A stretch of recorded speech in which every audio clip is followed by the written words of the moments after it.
I'm reading an ungodly amount of books as I typically do. So, nothing new. I kind of just want to talk about them. I bought a lot of books in January. Oh. If you saw any of my resolution or goal videos, no, you didn't. No, you didn't, because the book buying has commenced, and I don't want to talk about it any more than that. So, this is just a list of things I'm reading right now, slash book haul, slash February TBR of sorts, all of the above. Let's just start. These are in order of the books that I'm the furthest into, if that makes sense. So, books that I'm like nearly finished with, or not really so near at all, to books that I've only read like a few pages of. The stack's pretty big. Oh boy. Okay, book number one. I started this, I think, the most recently, actually, and I'm the furthest into it. This is Kingdom of the Wicked by Carrie Maniscalco. The cover is pretty cool. I think it's sick.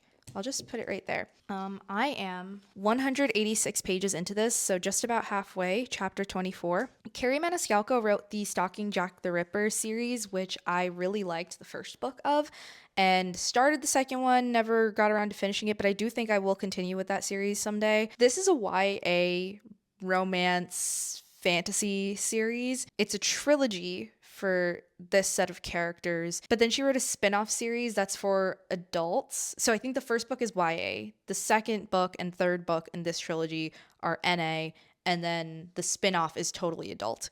So the latest of the adult books came out, and the cover is so gorgeous. I've just been really into it every time I see it. So I think that's been the catalyst as to like why this has been particularly on my mind. This is about the seven princes of hell. It takes place in Sicily in a kind of unspecified old time. I don't really know when this is supposed to be, but it's like old vibes. And we're following a girl. What's her name? I don't know her name. Emilia. Emilia, and her sister's name is Vittoria. Emilia and Vittoria are twins, and they're witches because there are witches in this Sicilian old-timey place. And Vittoria is brutally murdered in some of the very first chapters. It's in the synopsis, I believe. So, not a spoiler. She's murdered. So, Emilia wants to find out what happened to her. So, she has to team up with one of the princes of hell, who is in this book, Wrath. And they have to try and solve that murder. So it is also a mystery. It's like fantasy, mystery, romance.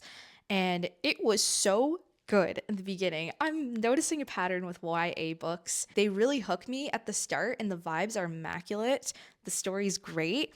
And then I get to like halfway through and I'm like, oh God, what's going on? I wonder if this is just like a product of the publishing world, of like YA novels getting really heavily edited and like a lot of eyes on them in the beginning, and then those eyes kind of taper off and like the later parts of the book aren't so edited, because that's kind of how it feels. Like I feel like the beginning was just so gripping, and now it's kind of lost me a bit. I'm not crazy about Wrath. I've seen a lot of reviews about this book of Wrath being like such a fantastic love interest, and I don't see it. I think the idea of him was better than the execution of like when he actually got onto the page. I was like, oh, he's a little bit cringe, guys. He shows up and I don't think he wears a shirt for like 100 pages. Just put on some clothes. Next, we have Keeping 13 by Chloe Walsh. I don't have the physical version of this. I didn't buy it, so I'm reading it on my Kindle. This is the second book in the Boys of Tommen series by Chloe Walsh. Book one is Binding 13, which I read in January and just really loved. So now I'm reading Keeping 13. These books follow Johnny and Shannon. Book one, we were kind of just following them getting to know each other and like the first crushes stages of a relationship. And book two is more about there's some heavy family issues for Shannon in these books. So book 2 is kind of focusing, so far what I've read from it, I'm 30% through this book. So book 2 is focusing more on that and more on how do they deal with these family issues now. So far, I'm really loving this. It's just as good as this first book. Next, gosh, I feel like I'm speeding through these. I have Wicked by Gregory Maguire. I actually started reading Wicked, I think in November, maybe. Or maybe it was December, actually. I am 20% through this book. I'm on page 90. And also, I just love this cover of the book. It's so gorgeous. And it's like got this flap for the cover art. I think the cover art's really cool too. So far, I'm really liking this book. I am one of the many who was convinced to buy this because of the movie. I haven't gone to see it because I want to read this first. I had zero knowledge of Wicked before all the hype about the movie and decided to just pick up the book and see if it was anything worth reading before I went to see it. And I actually really love it. It's hilarious. It's really, really funny and way darker than I expected it to be. Gregory Maguire, he has a very, I don't know, he's got a goofy voice. I think that's how I'll describe it. He's goofy. He's just like, he makes such funny jokes. Is that a stupid way to like describe something being funny? Like, it's dark humor sometimes, but not in like a weird way, like in still a funny way. So I hope to finish this sometime soon. I guess I'm not super attached to any of these being finished in February. It's just I'm going to be reading all of these throughout February, definitely. But who knows when I'll finish them. Next, we have Conversations with Friends by Sally Rooney. This is a reread. I am on page 80. I'm reading this as a buddy read with my friend Afsana. We were talking about Intermezzo because that just came out in December, maybe? Yeah, I think it was December. So Intermezzo came out recently and we both are kind of interested in it. Has she read any Sally Rooney? I don't think she has. I think she's read Normal People. I've read Normal People and I've read Beautiful World, Where Are You? Really liked Normal People, didn't like Beautiful World, Where Are You? This is my favorite Sally Rooney book. And upon the reread, in the beginning I was really loving it, and then it lost me, and now I'm really loving it again. So I think I was just in a bad mood that day.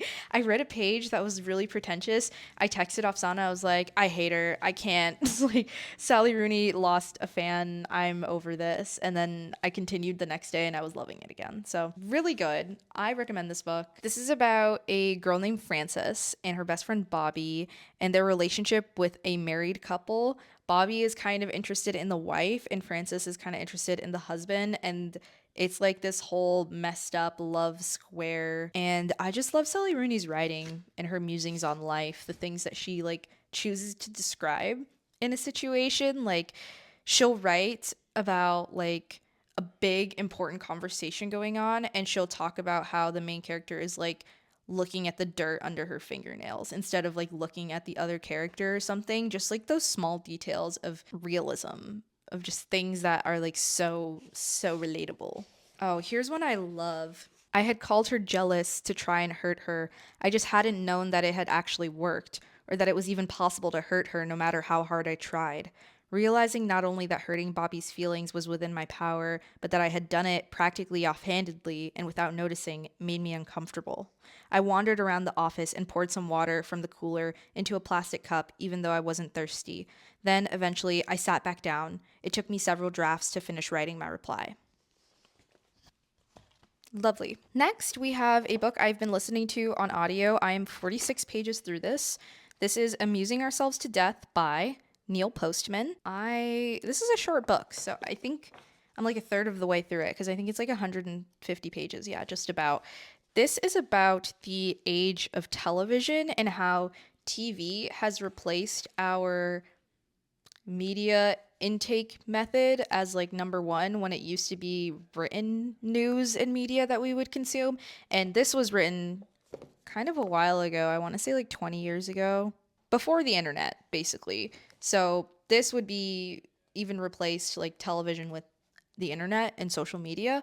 But it's fascinating. It's got like a history of written language and how media like was communicated, like the printing press and oral speeches that were given, lectures, how our brains like functioned differently when we were used to taking in more like lengthy oral pieces of literature or just like reading more often. So It's really fascinating.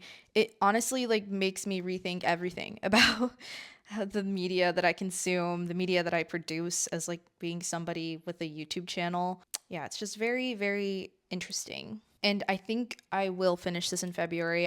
Wanted to finish it in January, but I was listening to the audiobook and then I got the physical copy so that I could like read it a little bit slower. But this took a while to come in. I just got this today actually in the mail. So then we have The Gulf by, oh, it's heavy. The Gulf by Adam de Souza. This is a graphic novel. I'm not much of a graphic novel person, I will admit, but I am 48 pages through this, and I really love the art style. And so far, the story has been cool. It's been fine. I don't have any significant feelings about it one way or the other. Adam de Souza is an Indigenous Canadian author, and he has another book that he's illustrated. I believe it's The Sister Who Ate Her Brothers, and I'm really interested in reading that book. And because I do like the art so much for this one, I do really want to finish it, even though I kind of have no feelings about it. But it's so short, I thought I would try and just finish that up. But if I don't, whatever, but I would like to.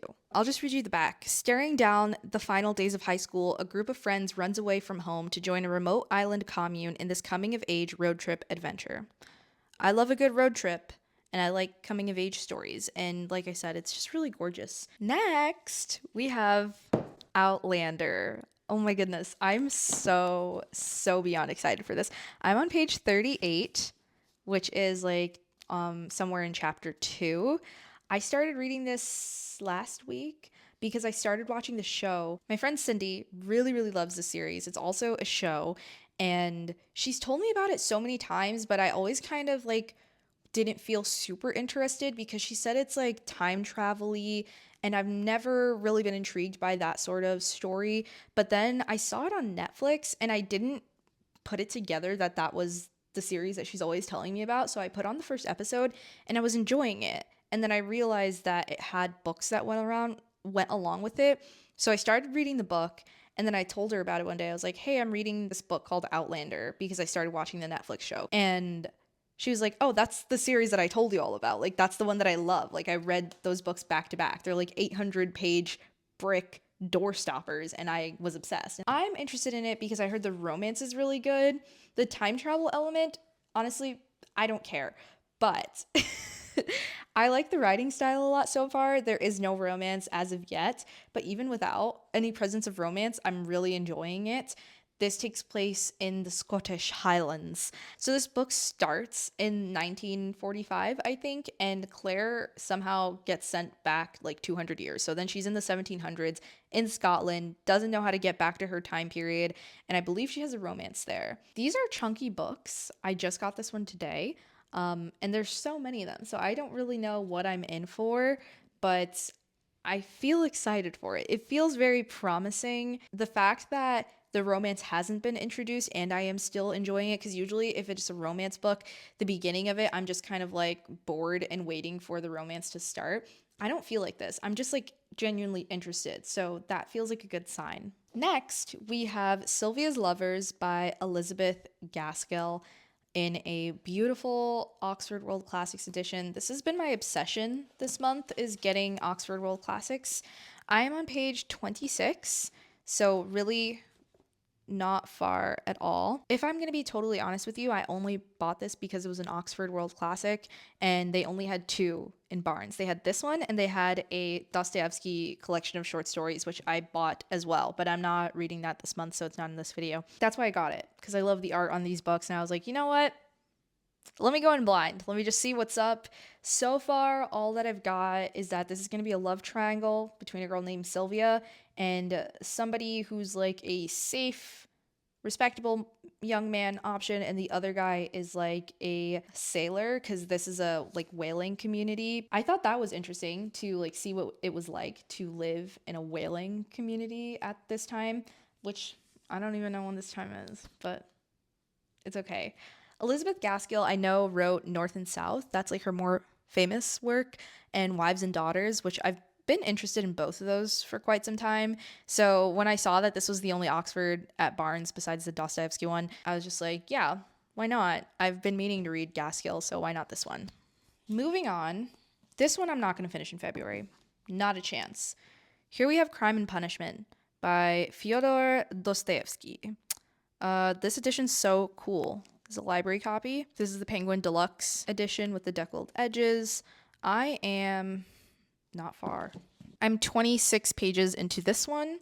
This is a buddy read with my cousin Hannah and her friend Monique. Not sure. I've never met her. But we are buddy reading this. I think we're taking 2 or 3 months to read this, January, February, March. I've read 2 chapters so far. I need to read my other 2 before our discussion this weekend, so I should get on that. But I'm not going to tell you what Crime and Punishment is about. I will tell you that I have ordered an Oxford edition of Crime and Punishment that will be coming hopefully within the next couple of weeks, because this translation is not my favorite. And finally, oh no, not finally, I have some other books to talk about, but this is the last one that I've actually started. This is The Invention of Morel by Adolfo Bioy Casares. This was the book club pick for the World Tour book club hosted by Emmy on YouTube, and it's really short, so I decided to pick it up and read it. It's only like 80 pages, and I'm 23 pages into this book. This is a weird book. It's often compared to Piranesi by Susanna Clarke, if you've heard of that one and that type of strange. I've never read it, but I do know like that book is supposed to be kind of like surreal, maybe magical realism. I'm not totally sure. So I decided to try this out because it's so short. This is an Argentinian author, because for the World Tour Book Club, she picks a different country every month, and then the club reads an author from that country for that month. So this month was Argentina, and I do want to expand the authors that I read from, like diversify literature from different countries. So that's why I decided to hop on this one, but I'm just not enjoying it. It is just like really weird, and some people like weird books. I like weird books, so I thought. Maybe I'm just not far enough into it, but I mean, I'm a quarter of the ways through and I have no idea what's going on. So we'll see if I finish that or not. Okay, those are all the books that I'm currently reading, like I've made progress in. And then I've got 3 library books here that I would like to start. So the first one is another shorty, another NYRB. This is Chess Story by Stephen Zweig. What a gorgeous cover. I love it. This is also super short, another like 80 pager. I actually lied. I did read 2 pages of this before filming this, so I am a little bit into it. This is translated from Austrian. Is that the language? Does an Austrian person speak Austrian? I liked what I've read so far in the first 2 pages.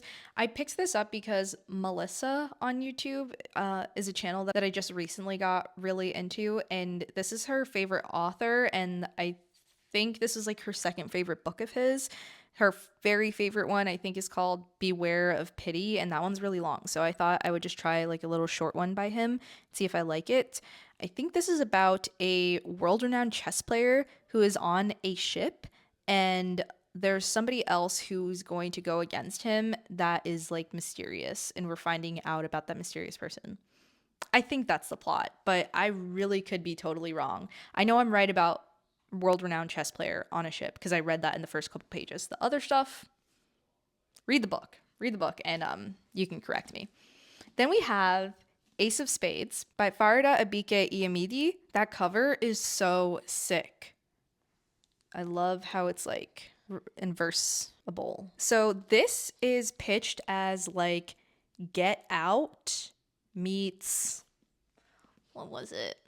Like Get Out in dark academia sort of vibes. Like it's these 2 Black students who go to a predominantly white boarding school, and it's just something they kind of accept, that they're like, oh yeah, there's like not a lot of Black people here. And then one day they start wondering like, wait a second, where are all the Black people? Like, what happened? And so it's, I think, a thriller novel as they're like finding out things about that. Here's what the back says. A figure approaches the door and the distorted smile and pale skin of the mask come into view. Interesting. So I'm really interested in this. I just love this cover. It's so cool. The stack is getting precarious. Okay, this is our last book. This is Come and Get It by Kylie Reed. I've been seeing this book at the library for quite some time. I think it came out in 2024. So not that long. So recent release. And I just love it. I love this pig. I love the neon green, but I didn't know anything about it. Oh wow, it's blurbs by Emily Henry on the back. That's random. Because I didn't think Emily Henry was anywhere near this genre. That makes me worried. I'm not going to lie, because I'm not a big Emily Henry fan. She says, Kylie Reed is an expert at teasing apart the messy, complicated, nuanced layers of social dynamics and has a rare gift for making the unknown feel intimately familiar and the familiar feel brand new. In Come and Get It, she's crafted a story that moves with the momentum and inevitability of a snowball rolling down a mountain. I couldn't put it down, and I didn't want to either. Okay, I like that. All right. I saw this book on a list in this like Penguin article that they published that was like African American authors who released books in 2024. Oh, it was if you liked the show Insecure with Issa Rae, which I've never even watched. If you liked that, read these. And they were like highlighting a bunch of Black authors. So I saw this on the list and I was like, oh my gosh, I've been wanting to read that for forever. I didn't know this author was Black. I think she's mixed. And I saw this book on there and that just made me even more intrigued to pick it up. So really hoping to get to this. Oh, did I tell you anything about what it's about? I don't think so. This is a literary fiction novel. It takes place in a college, like dorm. It's about a girl who's a TA, and I believe there's like a professor who starts coming around to interview students, and there's some questionable ethics going on about these interviews. And I just heard that it's supposed to be really messy. I watched a few reviews about it on YouTube. Honestly, it doesn't have great reviews. People really love her debut novel, which I think is called Such a Fun Age. Maybe. But the reviews for this have been pretty, like, not negative, but kind of disappointed in comparison with this as her second novel with her very first one. But her first one doesn't really sound as intriguing to me right now as this one does. So I'm going to start with this anyways and see what I think of it. So those are, let me move this.